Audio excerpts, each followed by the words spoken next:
அப்படிங்கிறது பூலோக வைகுண்டம் அப்படின்னு கொண்டாடப்படுவதையா நமக்கு எல்லாரும் அறிந்திருக்கக்கூடிய விஷயம். ஸ்ரீரங்கம் அப்படிங்கிற ஒரு பெயர் காரணம் எதனால வருது அப்படின்னா ரதிங்கதா ரங்கம். சம்ஸ்கிருதத்தில் எல்லா சப்தங்களுக்கும் அதனுடைய தோற்றுவாய், அது எங்கேருந்து உண்டானது அப்படின்னு சொல்ல சம்ஸ்கிருதம். ஸோ அப்படின்னா it will trace its originality, where it has, how it has originated, why this name அப்படின்னு சம்ஸ்கிருதத்தில் எல்லாத்துக்கும் ஒரு உற்பத்தி உண்டு. மேக்சிமம் சில உற்பத்தி இல்லாத சப்தங்களும் இருக்கிறது. இப்போ இது ரங்கம் அப்படின்னு ஏன் வருது?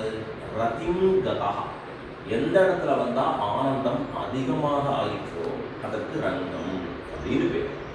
யாருக்கு? நமக்கெல்லாம் வந்தாங்கன்னா இல்லை, பகவானுக்கு முதல். ஸ்ரீரங்கநாதனுக்கு நிறைய இடங்கள்ல இருந்து பார்த்து ஸ்ரீராப்தி, அதுக்கப்புறம் சூரிய மண்டல மத்தியவர்த்தி, அதுக்கப்புறம் ரிஷிகளுடைய ஹிருதயத்தில் அந்தரியாமையான வாசி, இப்படியெல்லாம் எம்பெருமான் இருந்து பார்த்து ஸ்ரீராப்தே மண்டலாத்மானோகோ யோகினாம் ஹிருதயாதி ரதிங்கதோ ஹரிஹி எத்திர தது ரங்கம் முனையோ விதிருந்து, அதுதான் ரங்கம் ரங்கம் என்று முனிகள் எல்லாம் கொண்டாடுகிறார்கள். எது எந்த இடத்திற்கு வந்த பிறகு எம்பெருமானுக்கு ஆனந்தம் அதிகமாக ஆயிற்று. அது எப்படி வர்ணிக்கிறார் ஆழ்வார்? குயில் கூவும் பொழில் சூழ் திருவரங்கம், குளிர் பொழில் சூழ் திருவரங்கம், அத்தபத்த சுத்தி வாழும் அந்த நீர் அரங்கம், தென்னீர் பொன்னீர் திரைக்கையால் அடிவருட பள்ளி கொள்ளும் அப்படின்னு எம்பெருமானுடைய கோயில், எம்பெருமான் பள்ளி கொண்டு இருக்கக்கூடிய நிலை, சுற்றி இருக்கக்கூடிய திருக்காவிரி, இதெல்லாம் அழகாக வர்ணிக்கிறார். இப்போ என்ன சாதிக்கிறார் சொல்றச்சே, எம்பெருமானுக்கு எந்த ஸ்தலத்தில் வந்ததுனாலே எம்பெருமானுடைய திருவுள்ளம் மிகவும் உகந்ததோ அந்த ஸ்தலத்துக்கு என்ன பேருன்னா வைகுண்டம், அதுதான் ரங்கம்னு பேர். அந்த ரங்கத்தை எப்படி எம்பெருமான் மாற்றிருக்காருன்னா ஸ்ரீரங்கம். ஸ்ரீனா மகாலட்சுமியுடைய பேர். எப்பவுமே எல்லாருக்கும் மங்களம் கொடுக்கக்கூடியவன் பகவான். சாஸ்திரம் சொல்றது மங்களானாம் ச மங்களம் தெய்வதம் தேவதானாம் ச பூதானாம் யோ அவ்யயஸ்திதா. விஷ்ணுதாசனம் படிப்பீங்களா? விஷ்ணுதாசனத்தில் இந்த ஒரு ஸ்லோகம், மங்களானாம் ச மங்களம், மங்களங்களுக்கெல்லாம் மங்களம் கொடுப்பவன். தெய்வதம் தேவதானாம் ச, தேவர்களுக்கெல்லாம் தெய்வமாக இருக்கக்கூடியவன். நமக்கு தான் மற்ற தேவதைகள் தேவதை நினைக்கணும். ஆனால் பகவானுக்கு எப்படி இருக்கு? தேவதைகளுக்கெல்லாம் பரதேவதையாக இருக்கக்கூடிய பரமாத்மா. உலகத்தில் சில பொருள்கள் மங்களங்கள்னு சொல்லும், ஆனால் அந்த மங்களங்களுக்கு மங்களங்களை அருள்பவன் பரமாத்மா ஸ்ரீமன் நாராயணன். ஆனால் இதில் என்ன ஒரு ஆச்சரியமா, அந்த மங்களமான பகவானுக்கு மங்களகரமானவள் மகாலட்சுமி. அதனால அவளுக்கு என்ன பேரு? ஸ்ரீஹி அப்படின்னு சொல்றாங்க. ஸ்ரீஹி அப்படின்னு ஒரு முதல் திருநாமம் தாகமத்தில் கொண்டாடுறது. இப்போ இந்த ஸ்ரீரங்கம் எல்லா உயர்ந்த வஸ்துவும் ஸ்ரீ வைஷ்ணவத்தில் ஸ்ரீன்னு சேர்த்து சொல்லணும். ஸ்ரீ வைஷ்ணவர்கள் ஸ்ரீரங்கம் எப்போவுமே ஸ்ரீ சேர்த்து, அது அதனுடைய பெருமையை காண்பிக்கிறது, உயர்த்தியை காண்பிக்கிறது, பிராட்டியினுடைய சம்பந்தத்தால் ஏற்படுகிற மங்களத்தை காண்பிக்கிறது. ஆனால் இந்த இடத்துல ஸ்ரீரங்கம் அப்படிங்கிற இடத்துல ஸ்ரீஹி அப்படிங்கிற சப்தம் ஸ்ரீரங்கநாச்சியாருடைய ரங்கம்னு இன்னொரு அர்த்தத்தை சொல்கிறேன். முதல் அர்த்தம் ரங்கநாதனுக்கு ஆனந்தம் கொடுத்த இடம். அதுக்கு மேலே ஸ்ரீரங்கம் என்றால் ஸ்ரீரங்கநாச்சியாரின் ரங்கம். ரங்கம்னா மேடைன்னு அர்த்தம். It's a platform. நீங்கள் பார்த்தீங்கன்னா தெரியும், காவேரி இறங்கி குடிக்கணும்னா இவ்வளோ தூரம் கீழே இறங்கி போய் குடிக்கணும். காவேரி மால் கட்டாக இருக்கக்கூடிய இடம்.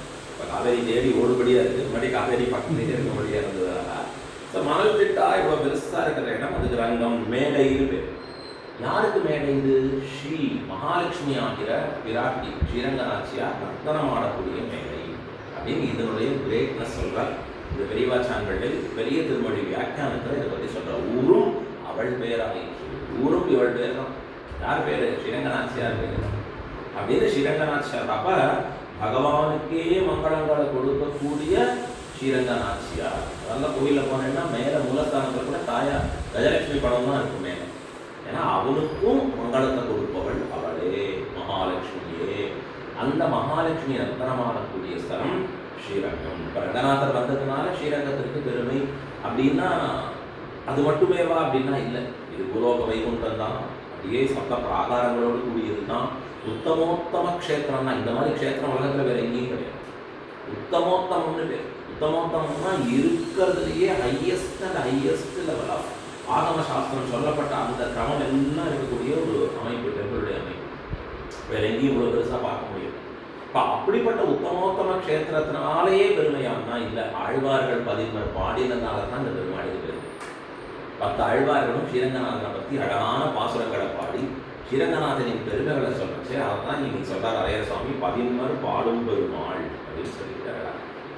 அதையும் கடந்து ஆழ்வார்கள் பாடிட்டு போயிட்டா. அவ பாடினது நமக்கு என்ன புரியும்? பச்சை மாமலை கோல் மேனி பவளவாய் கமலச்செங்கன்னா நமக்கு என்ன புரியும்?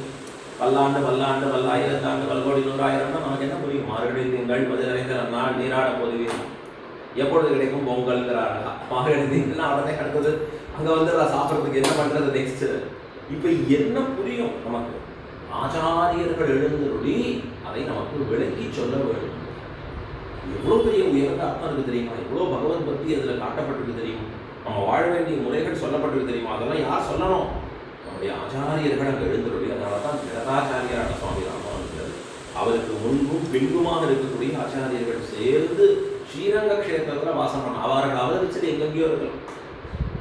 ஆளவந்தார் அவதாரம் பண்ணது காட்டுமன்னார் கோயில், ராமானுஜர் அவதாரம் பண்ணது ஸ்ரீபெரும்புதூர், எம்பார் அவதாரம் பண்ணது மதுரமங்கலம், கோரத்தாழ்வார் அவதாரம் பண்ணது கூரம், முதலியாண்டா அந்த பக்கத்தில் பேட்டைன்னு சொல்கிறேன். இப்படி பல இடங்கள்ல ஆச்சாரியர் அவதாரம் பண்ணியிருக்கா. ஆனால் வந்து சேர்ந்த இடம் எங்கன்னா ஸ்ரீரங்கம். எப்படி உலகத்திலே எங்கேருந்தோ ஸ்ரீரங்கம் வந்து சேர்ந்துக்கிறோம் பாருங்க. ஆச்சாரியர்கள் எங்கும் இருந்தாலும் கூட, ஏன்னா ரங்க ராஜர் தாண்டி இங்கே வந்து ஆச்சாரியர்கள் ஒன்று சேர்கிறார்கள். சேர்ந்து என்ன பண்ணுறா? இந்த கோயில் கிரமங்களை எப்படி நடத்தணும் இதற்கு எல்லாம் முன்னோடி யாருன்னா ராமானுஜர் தான் முன்னோடி. யார் ராமானுஜர்? அவர் தான் ஆதிசேஷன், பகவானின் படுக்கையாக இருக்கக்கூடியவர் தான். பெருமாள் எடுக்கக்கூடிய அவதாரங்கள்ல தானும் அவதாரம் எடுக்கிறார். பெருமாள் ராமராபர கட்சி அவர் லக்ஷ்மணராக இருக்கிறார். பெருமாள் கிருஷ்ணராபர கட்சி அவர் பலராமனா அவதரிக்கிறார். எதனால அப்படின்னா பகவானுக்கு எப்படி சேவை பண்ணணும்ன்றதை காண்பிக்கிறார். சரி, அந்த பெருமாளுக்கெல்லாம் சேவை பண்ணுறதை காமிச்சிட்டார். இப்போ இவருக்கு என்ன பண்ணி? இப்போ அவதாரங்கள் இல்லை. பெருமாள் போறணும் உட்காண்டார். அவதாரங்கள் கடைசியாக கல்கி அவதாரம் வந்தால் போகிறோம். இனிமேல் இப்போதைக்கு அவதாரம் இல்லைன்னு இருக்கார் ரெஸ்ட்ல. இப்போ என்ன இருக்கு? ராமானுஜருடைய, அதாவது ஆதிசேஷருடைய அவதாரத்தில் இருக்கு. ராமானுஜராக ஏன் பிறக்கணும்? இப்போ ஒரு முக்கிய அவதாரம் இருக்கு. என்ன அவதாரம்னா அர்ச்சாவதாரம். கோயிலில் குடிகொண்டு இருக்கிற எம்பெருமான். அர்ச்சாவதாரம்ன்றது என்ன? சுவர் விசை சாத்தியம் வைத்தும் தொழுவர். சுவரில் ஒரு படத்தை வரைச்சி தான் பெருமாள் ஒரு விமத்தில் ஆவாகனம் பண்ணி இவர் தான் எம்பெருமான் அப்படின்னு இருக்கிறச்சு. எம்பெருமான் அங்கே வந்து குடிகொண்டுகிறான். அங்கே ஆனந்தமாக எம்பெருமான் எழுதப்பட்டு இருக்கான்ப்பா, நான் இங்கே தான் இருக்கேன்ப்பா. நான் பக்தர்கள் எதை கொண்டாடுறாளோ தமறு வந்தது எவ்வுருவம் அவ்வுருவம் தானே. தமறு வந்தது அடியார்கள் உகந்து எவ்வுருவத்தை சொல்கிறாளோ அது எவ்வுருவமாக கொள்கிறேன் எம்பெருமான் எழுந்தொழி. அர்ச்சாரூபியாக இருக்கிற எம்பெருமான் அவன் எப்படி இருக்கான்? அவருக்கு பேர் அர்ச்சா சமாதி. இப்படியே இருப்பான், ஒன்றுமே பண்ண மாட்டான், பேசவே மாட்டான், ஒன்றும் வேணும்னு கேட்க மாட்டான், இத்தனை மணிக்கு இந்த எழுதுன்னு சொல்ல மாட்டான். கூடி நாம எப்படி வைக்கிறோமோ அப்படி இருக்கும்.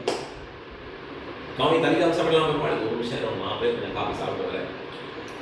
வெயிட் பண்ணுற பெருமாள். ஓகே, வெயிட் பண்ணுவோம். அவளுக்கு பாவம். அர்ச்சா சமாதி என்றால் அர்ச்ச சர்வசகிஷ்ணு அர்ச்சக பராதீனா. அந்த பெருமாள்கிட்ட எப்படி பக்தியோடு இருக்கணும்? நடக்கிறவர் பேசுறவர் நம்மோடு படகிற பெருமாள் ராமன் கிருஷ்ணா பக்தியோடு இருக்கிறது தெரியும். கோபிகாசிரியர்கள் எத்தனையோ பேர்கிட்ட பார்க்கணும். ஆனால் இந்த பெருமாள் ஒன்றும் பேச மாட்டேங்கிறார். இவர்கிட்ட எப்படி பக்தியாக இருக்கிறது அப்படின்னா அதற்கு தான் ராமானுஜரின் அவதாரம். ராமானுஜர் அவதாரம் பண்ணி இங்கே நம்மலாம் எப்படி அந்த பெருமாள்கிட்ட பக்தி செலுத்தணும், எப்படி அவரை வழிபட வேண்டும். உயர்ந்த தத்துவம் இது. சரணாகதிங்கிற மார்க்கம் எவ்வளோ உயர்ந்த தத்துவம் அப்படின்னு உலகத்துக்கு அது வழி காண்பிக்கிறார். எல்லாருக்குமான மார்க்கம் அது.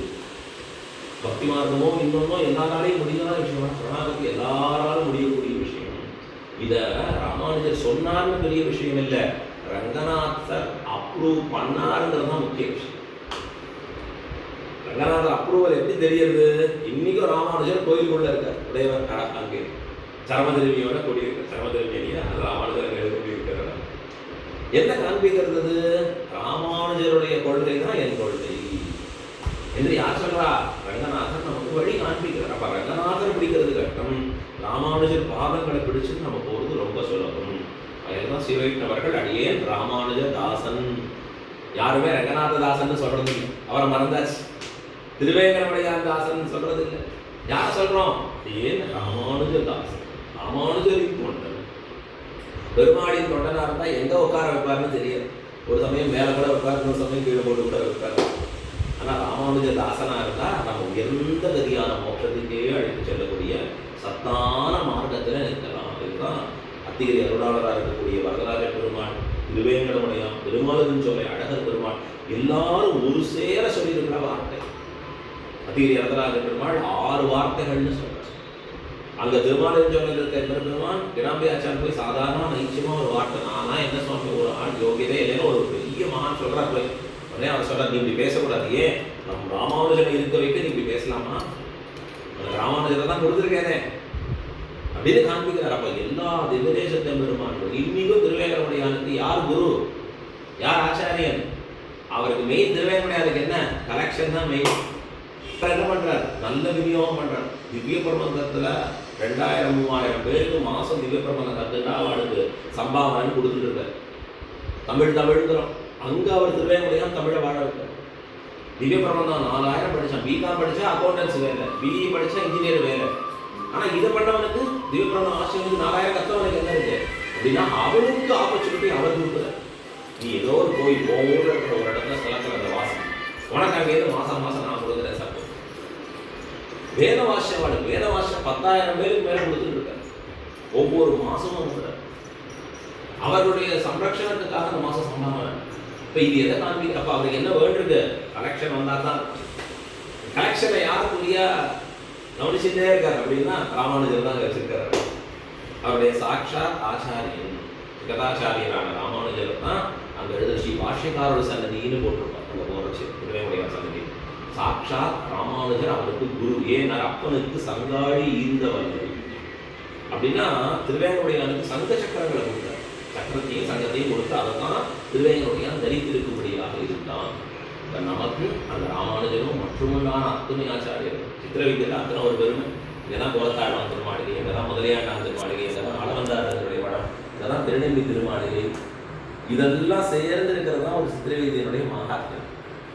ரொம்ப அழகான ஒரு சோலைகள் சூழ்ந்து இருக்கக்கூடிய இது வீதின்னு கொண்டாடுவான். இதை கொண்டாட வைக்கிறதுங்கிற விஷயம் அதிகமான பெருமாள் அழ்வாராச்சாரன் எழுந்துள்ளக்கூடிய திருவீதியாக நமக்கு இது அமைய பெற்றிருக்கிறது. இப்போ வந்தது, கிடைச்சது, இருப்பது இதெல்லாம் பாக்கியமே.